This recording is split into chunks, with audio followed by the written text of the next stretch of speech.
Hello दोस्तों, स्वागत है आज के मेरे इस वीडियो में। आज मैं लेकर आ गया हूं आपके लिए वार्षिक परीक्षा 2023 कक्षा 11 भौतिक विज्ञान का पेपर, और इसका मैं पूरा सॉल्यूशन इस वीडियो में कराने वाला हूं। तो इस तरीके से ये पूरा पेपर है, और आप देख लीजिए कि यहाँ पर मैंने पूरा सॉल्यूशन हर एक पेज पे हर एक क्वेश्चन का लिख के रखा है, और इसको मैं अच्छे से समझाने वाला भी हूँ। तो वीडियो में अंत तक बने रहिए। अगर आप चैनल पर नए हैं तो चैनल को सब्सक्राइब कर लीजिए, क्योंकि मैंने कक्षा 11 का पूरा जितने भी मॉडल पेपर हैं आपके साइंस साइड के पूरे मैंने करवा दिए हैं, और इसको मैं आज सॉल्यूशन करवा दे रहा हूं। और मैं इसके बाद 10th का और 12th का भी लाने वाला हूं मॉडल पेपर सॉल्यूशन, और कुछ इंपॉर्टेंट चैप्टर्स भी। तो चैनल को सब्सक्राइब रखें और अपने दोस्तों में भी वीडियो को शेयर किया करिए। और यहाँ पर आप देख लीजिए इस तरीके से ये पेपर है। चलिए शुरू करते हैं। तब यहाँ पर आप देखेंगे पहला आपका क्वेश्चन दिया गया है पेपर में भी, आप खुद देख लीजिए। यहाँ पर पेपर में इस तरीके से दिया गया है, बल F दाब P तथा क्षेत्रफल A में संबंध है। तो बल F जो है आपका और दाब P और क्षेत्रफल A में जो संबंध है वो आपको बताना है। तो आप जानते होंगे कि दाब बराबर होता है बल बटे में क्षेत्रफल। तो यहाँ पर P बराबर F/A आपको आना चाहिए। तो यहाँ पर आप देख लीजिए सब में जिसमें भी P बराबर F/A आ जाए वो वाला आपका राइट आंसर है। तो यहाँ पर आप देखेंगे P बराबर A को आप यहाँ पर नीचे भेजेंगे तो F/A है ना। तो इस तरीके से आपका दाब का जो सूत्र है वो आपका यहाँ पर आ जाएगा। फिर आपको श्यान द्रव में सीमांत वेग से गिरने वाले पिंड का त्वरण ज्ञात करना है। तो ये पेपर में भी ये क्वेश्चन इस तरीके से दिया गया है। मैंने ये पूरा सॉल्यूशन जो है पेपर से ही किया है, तो इस तरीके से आप देखते रहिए। यहाँ पर श्यान द्रव में सीमांत वेग से गिरने वाले पिंड का जो त्वरण होता है वो शून्य होता है, क्योंकि इसको मैंने पिछले वीडियो में एक्सप्लेन भी अच्छे से किया था। वो आप अगर देखना चाहते हैं तो देख लीजिए जाके, नहीं तो यहाँ पर जान लीजिए कि ये शून्य होता है। श्यान द्रव में सीमांत वेग से अगर कोई पिंड गिरता है तो उसका जो त्वरण होता है वो शून्य हो जाता है। फिर आपका जो एक द्रव किसी ठोस के पृष्ठ को नहीं भिगोता है यदि स्पर्श कोण हो। तो अगर आपका स्पर्श कोण 90 डिग्री से ज़्यादा होता है तो आपका वो जो आपका द्रव है वो ठोस को नहीं भिगोता है। फिर आपका MT ऊपर में आपको -2 लिखा है, ये है आपका ये विमा। तो किस भौतिक राशि है। तो ये वाली जो है विमा वो किस भौतिक राशि की विमा है। तो इसको आप अच्छे से याद कर लीजिए कि पृष्ठ तनाव की ये वाली विमा है। तो इस तरीके से आपका ये वाला आंसर हो जाता है। फिर यहाँ पर आप देखेंगे I/I का मान होता है। तो I/I का मान 1 होता है, ये आप जानते होंगे। फिर आप 0 डिग्री का मान होता है। तो यहाँ पर आप पहला आंसर जब देखेंगे तब यहाँ पर 273 केल्विन लिखा है। तो आप तुरंत इस पर टिक मत कर दीजिए, आगे के भी इसके जो हैं उनको देख लिया करिए, फिर टिक किया करिए। क्योंकि मैंने देखा कल जो एग्ज़ाम हुआ उसमें कई लोगों ने इसी को टिक कर दिया था, लेकिन ये है, लेकिन माना जाता है। लेकिन यहाँ पर आपका जब पूरा एक्यूरेट तरीके से दिया गया है 273.15 के केल्विन, तो यहाँ पर आपको इस पर टिक करना था, लेकिन यहाँ पर इसको कई लोगों ने गलत कर दिया। तो इस पर आप ध्यानपूर्वक करिएगा इसको। फिर आपका जो अगला प्रश्न दिया गया है खंड बा में, ये 6 अंक के प्रश्न है, एक अंक के प्रश्न पूछे गए हैं। यहाँ पर 0.07200 में सार्थक अंकों की संख्या है।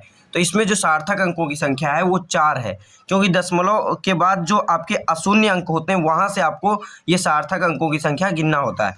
तो इस तरीके से यहाँ पर 7200 ये 4 हो जाएंगे आपके सार्थक अंक। फिर आदर्श गैस समीकरण है। तो आदर्श गैस समीकरण जो होता है आपका वो होता है PV = nRT। तो यहाँ पर उस तरीके से लिखा गया है, ऐसे ही इसमें सब क्वेश्चंस थे। फिर आगे हम बढ़ेंगे अब अपने अगले नेक्स्ट पेज पे। तो यहाँ पर आप देखिए अगला प्रश्न पूछा गया है, न्यूटन की गति विषयक तृतीय नियम लिखिए। तो न्यूटन का जो तृतीय नियम है आपका गति विषयक, उसमें कहा गया है कि हर क्रिया की बराबर एवं विपरीत दिशा में प्रतिक्रिया होती है। तो इस नियम के अनुसार प्रत्येक क्रिया की सदैव समान एवं विपरीत दिशा में प्रतिक्रिया होती है। तो इस तरीके से आपको लिख देना था। फिर यहाँ पर आपको अगला है ऊष्माधारिता की परिभाषा लिखिए। तो इस तरीके से यहाँ पर इसमें भी दिया गया है, इसमें पीछे है। हाँ, ये आपका इस 1 नंबर वाले क्वेश्चंस में आपका ये 4 नंबर ऊष्माधारिता की परिभाषा लिखिए, ये अंतिम है इसमें। यहाँ पर आप देख लीजिए, किसी पदार्थ के द्रव्यमान का ताप 1 डिग्री सेल्सियस बढ़ाने के लिए आवश्यक ऊष्मा की मात्रा को उस पदार्थ की ऊष्माधारिता कहते हैं। इस क्वेश्चन को मैंने पिछले वीडियो में बताया था और अच्छे से एक्सप्लेन भी किया था। यहाँ पर आप देख लीजिए, किसी पदार्थ का द्रव्यमान का मतलब कोई एकांक द्रव्यमान आप ले लीजिए किसी पदार्थ का, उसमें 1 डिग्री तापमान जब बढ़ाने में जो आपको ऊष्मा लगानी पड़ती है, यानी ऊष्मा की मात्रा जो प्रयुक्त होती है उसमें, उस पदार्थ की ऊष्माधारिता कहलाती है, उसी को आप ऊष्माधारिता कहेंगे। अब यहाँ पर आपको दिया गया है खंड सा, तीसरा प्रश्न है का नंबर, और इसमें इस तरीके से आप पेपर में देख लीजिए। ये खंड सा जो है 8 नंबर का पूरा है और इसमें 4 प्रश्न दिए गए हैं और चारों प्रश्न जो हैं आपके पूरे 2-2 नंबर के हैं। इस तरीके से इसमें सब नियम पूछे गए हैं, नियम ही लिखने हैं सब। तो ये इस तरीके से आप देख लीजिए। जो पहला प्रश्न है हुक्का प्रत्यास्थता संबंधी नियम लिखिए। तो इस नियम के अनुसार प्रत्यास्थता की सीमा में किसी पदार्थ में उत्पन्न प्रतिबल, जो प्रत्यास्थता की सीमा है उसमें उत्पन्न अगर प्रतिबल जितना अधिक होगा उसमें उत्पन्न विकृति के अनुक्रमानुपाती होता है, यानी कि उसमें जितनी विकृति होगी उसी के अनुक्रमानुपाती प्रतिबल होगा और प्रतिबल के अनुक्रमानुपाती आपका विकृति होगी। तो इस तरीके से यहाँ पर आप अर्थात लिख सकते हैं प्रतिबल अनुक्रमानुपाती है विकृति के, और ये अनुक्रमानुपाती का चिन्ह बदलेगा स्थिरांक में, तो यहाँ पर ई बन जाएगा प्रत्यास्थता गुणांक, यहाँ पर इसकी जगह पर और बराबर चिन्ह लग जाएगा। तो प्रतिबल बराबर ई विकृति, ई विकृति जो है आप इसको नीचे भेज दीजिए, प्रतिबल बटे में विकृति बराबर में ई, कांस्टेंट बच जाता है यहाँ पर, मतलब बच जाता है ये आपका। तो प्रत्यास्थता गुणांक इस तरीके से, ये जो ई है वो है प्रत्यास्थता गुणांक। तो इस तरीके से ये वाला हो जाता है। अब हम अगला प्रश्न करेंगे, स्टोक्स का नियम लिखिए। तो स्टोक्स के अनुसार यदि आर त्रिज्या की गोली ईटा श्यानता के द्रव में सीमांत वेग v से गति कर रही है तो गोली की गति का विरोध करने के लिए माध्यम द्वारा गोली पर आरोपित श्यान बल इतना होता है, F बराबर 6 पाई ईटा आर वी। तो आपका जब पानी में कोई आर त्रिज्या की रीटा श्यानता के द्रव में सीमांत वेग v से गिरती है, अगर कोई आप गोली होगी उसको आप पानी में गिराएंगे या फिर द्रव में, किसी भी द्रव में गिराइए, उसमें अगर उसकी आर त्रिज्या होगी, कोई भी त्रिज्या होगी, आर त्रिज्या माना, फिर ईटा श्यानता होगा, उस द्रव का श्यानता जो होगा, श्यानता गुणांक वो ईटा होगा, फिर आपका वेग जो जिस वेग से आप गिराएंगे वो v मान लीजिए, उसमें गति की तो गोली की गति का विरोध करने के लिए माध्यम द्वारा गोली पर आरोपित श्यान बल जो होगा, यानी कि पानी या फिर जो आपका द्रव है उसके द्वारा जो उस पर श्यान बल लगे, जो आरोपित श्यान बल होगा वो होगा F बराबर 6 पाई ईटा आर वी। इस तरीके से ये फार्मूला है, इसको आप अच्छे से याद कर लीजिए, ये आपके इम्पॉर्टेंट प्रश्नों में से एक है, तो इसको ज़रूर आप पढ़े रहिए। फिर अगला क्वेश्चन है आपका गा नंबर, यहाँ पर द्रव दाब के नियम लिखना है। तो द्रव दाब के नियम आपको बताना है, इस तरीके से देख लीजिए। तो द्रव दाब के नियम निम्नलिखित हैं, आपको इस तरीके से लिखना है, स्टार्ट करना है। फिर किसी द्रव के अंदर एक ही क्षैतिज, तो आप जानते हैं जब कोई द्रव होता है एक ही क्षैतिज में उसके जो सभी बिंदु होते हैं सब पर दाब समान होता है, यानी कि आपको एक ही ऊंचाई हाइट में आपको क्षैतिज में सभी बिंदुओं पर आपका द्रव दाब होता है वो समान होता है। फिर किसी द्रव का दाब उसके घनत्व के अनुक्रमानुपाती होता है, तो ये तो आप जानते हैं कि जितना अधिक घनत्व होगा उतना ही अधिक दाब होगा। फिर आपका अगला जो है यहाँ पर टॉपिक पॉइंट दिया गया है, द्रव में डूबे पिंड की दीवारों पर द्रव द्वारा जो आरोपित दाब होता है पिंड के पृष्ठ के प्रत्येक बिंदु के लंबवत कार्य करता है, यानी कि आपका कोई भी पिंड है उसमें जो आपका द्रव दाब लगेगा वो हमेशा लंबवत ही लगेगा और किसी तरीके से नहीं लगेगा।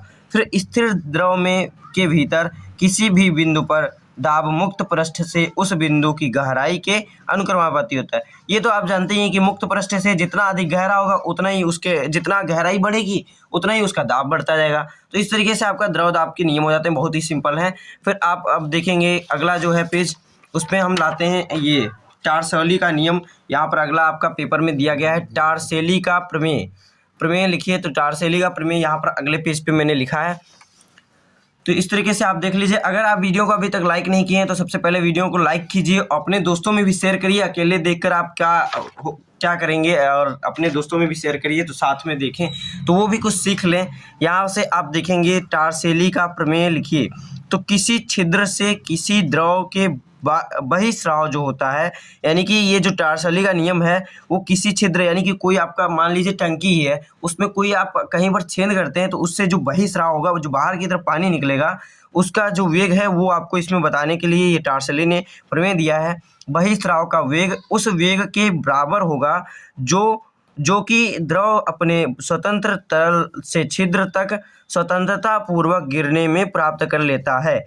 यहाँ पर v बराबर √2gh, इस तरीके से ये सूत्र इन्होंने दिया।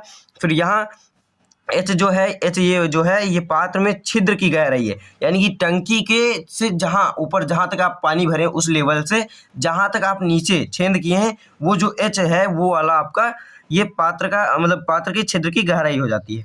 फिर जी तो आप जानते हैं का है जी, जितना आपका गुरुत्वाकर्षण लग रहा है। अब हम स्टार्ट करेंगे खंड दा, और इसमें 30 अंक के प्रश्न दिए गए हैं, इसमें 5 अंक हैं, तो आपका 6 पंचे 30, तो यानी 5 प्रश्न हैं आपके 6 नंबर के एक प्रश्न है। तो इस तरीके से यहाँ पर आप देख लीजिए, और यहाँ पर आपका इसका आंसर देना यहाँ पर लिखा गया है। तो चौथा प्रश्न यहाँ पर है पहला, चौथे का तो किसी द्रव के श्यानता गुणांक की परिभाषा, मात्रक तथा विमा लिखिए। तो आपका कोई भी द्रव है उसका श्यानता गुणांक की परिभाषा लिखना है आपको, फिर मात्रक, फिर तथा उसकी विमा भी लिखना है। तो इस तरीके से आप देख लीजिए, किसी द्रव का श्यानता गुणांक उस द्रव की एकांक संपर्क क्षेत्रफल वाली दो परतों के, यानी कि एकांक जो बहुत इकाई की वो आपकी जो क्षेत्रफल की परतें हैं उनके बीच का जो कार्यरत बल होता है, परिमाण होता है, के बराबर होता है। यानी कि जो दो परतें आपकी आपस में रगड़ के चलती हैं वो उन्हीं का ये कार्यरत बल होता है, का परिणाम होता है। तो जबकि परतों के मध्य होगा, ये माध्य लिखा है, वेग प्रवणता एकांक होती है, इसका एसआई मात्रक किलोग्राम बटे मीटर सेकेंड तथा विमा mt-1 L के पावर -1 है, फिर t के पावर भी -1 है होता है। तो इस तरीके से आप द्रव का श्यानता गुणांक की परिभाषा और मात्रक विमा जान चुके हैं। अब हम देखेंगे अगला प्रश्न। तो अगला प्रश्न बहुत ही इंपॉर्टेंट है, -40 फ़ारेनहाइट को डिग्री सेल्सियस में ज्ञात करना है। तो जो -40 डिग्री फ़ारेनहाइट है उसको डिग्री सेल्सियस में ज्ञात करना है। तो यहाँ पर आपको किस तरीके से बदला जाता है उसका सूत्र आप यहाँ पर लिख लीजिए। तो फ़ारेनहाइट से डिग्री सेल्सियस में ज्ञात करने का समीकरण, तो आपका जो इसका ये सूत्र होता है, ये 9 यहाँ पर नीचे लिखा है, यहाँ पर आप लिख सकते हैं, ये कई जगह इधर लिखा होता है या फिर ये पूरा 5 भी इधर गुणे में लिखा होता है। तो इससे मत घबराइएगा, ये सूत्र एक ही रहता है। यहाँ पर 9 लिखा होगा तो 9c/5 बराबर में f-32, और अगर ऐसे भी लिखा है तो c/5 बराबर में f-32/9। तो ये आपका फार्मूला है। तो c है क्या, डिग्री सेल्सियस, और f क्या है, फ़ारेनहाइट। तो यहाँ पर आप इस तरीके से देख लीजिए, c/5 यहाँ पर -40 फ़ारेनहाइट दिया था, तो यहाँ पर -40 फ़ारेनहाइट और माइनस में 32 इस तरीके से लिख दिए, तो माइनस जुड़ जाएगा, बटे में 9 है ही है। फिर आप इस तरीके से जोड़ने के बाद -72 पाएंगे बटे में 9, तो 9 8 72, इस तरीके से आपका 8 बार में कट जाएगा, तो -8 इधर आ जाएगा। फिर जो c/5 है -8 इधर है, तो इसको उधर अगर गुणा कर देंगे हम डिग्री सेल्सियस इस तरीके से लिख देंगे, बाद में -8 × 5 बराबर में यहाँ पर आपका -40 आ जाएगा। तो इस तरीके से -40 डिग्री फ़ारेनहाइट का डिग्री सेल्सियस में भी आपका -40 डिग्री होता है। तो ये आप याद भी रख लीजिए कि -40 डिग्री जो फ़ारेनहाइट होता है वो -40 डिग्री सेल्सियस के बराबर होता है। यही मान है जो डिग्री सेल्सियस और फ़ारेनहाइट का बराबर है, ये भी कभी पूछा जा सकता है। तो आप अगला प्रश्न यहाँ पर दिया गया है आपका, ससंजक तथा असंजक बल की परिभाषा लिखिए। ये जो प्रश्न है, इस प्रश्न को मैंने पिछले वीडियो में भी दिखाया था और यहाँ पर भी दिया गया है। तो इस तरीके से मैंने इंपॉर्टेंट जो क्वेश्चन बताए थे उसमें से कई सारे क्वेश्चंस मैच कर गए थे, तो जिनसे बहुत ही फायदा हुआ। तो मेरे क्वेश्चंस जो होते हैं उनको आप जरूर देखा करिए, बहुत ही इंपॉर्टेंट रहते हैं। तो ससंजक तथा असंजक की परिभाषा जो है आपकी, ससंजक बल असमान पदार्थों के अणुओं के मध्य कार्यरत आकर्षण बल, जो आपका समान पदार्थों के जो आपका अणु होते हैं उनके मध्य जो कार्यरत आकर्षण बल है उसी को हम ससंजक बल कहते हैं। और असंजक बल जो है वो असमान पदार्थों के मध्य जो अणुओं के मध्य जो आपका कार्यरत बल होता है, आकर्षण बल होता है, उसे असंजक बल कहते हैं। तो बहुत सिंपल ही ये है, अगर आपका उदाहरण भी पूछता है तो आप बता सकते हैं। इसके लिए मैंने पिछले वीडियो में भी अच्छे से एक्सप्लेन किया है, उसमें कुछ इसके उदाहरण भी लिखे हैं, तो वहाँ पर भी आप देखिए। पिछला वीडियो अगर नहीं देखें तो बहुत गलत कर रहे हैं, पहले पिछला वीडियो देखिए फिर इसको देखिए, तो और ज़्यादा कुछ समझ में आएगा और चीज़ें भी आपको सीखने को मिलेंगी। कोई ज़रूरी नहीं यही प्रश्न आपके जो हैं